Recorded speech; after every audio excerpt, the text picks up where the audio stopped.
what in your heart made you feel like going to Boston was the right move for your career? Oh man, that was one of the toughest decisions I've ever had to make. I think it was.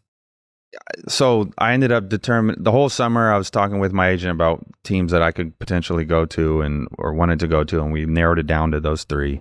And on those days, I took flights to go. I went to Miami first and visited their whole thing. And I called my agent after that and said, I'm ready to sign in Miami.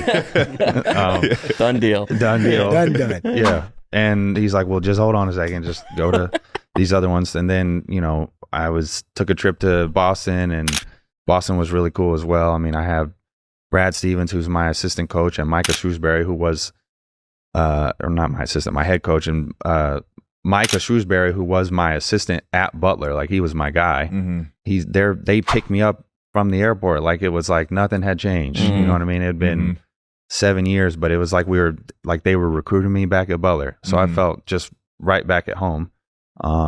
And that trip went really well. And then I at the time I had a place in San Diego and flew back to San Diego, and, the Jazz were there at my house. And, obviously I had a great run with them. And so it was such a hard decision for me to choose.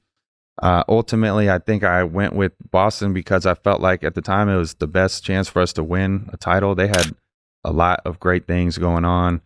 And more than anything, I would say Brad. Mm-hmm. I mean, Brad recruited me Brad was actually the one that recruited me. He was an assistant when I was in high school first. So he recruited me. He was like one of the first ones. Like I said, I wasn't very highly recruited. So he was one of the first coaches that recruited me.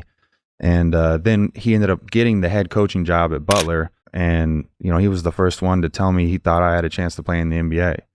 So we just had a great relationship, and I felt like that was the place for me to be. For the full podcast, check out Paul George's channel at PodcastP with Paul George.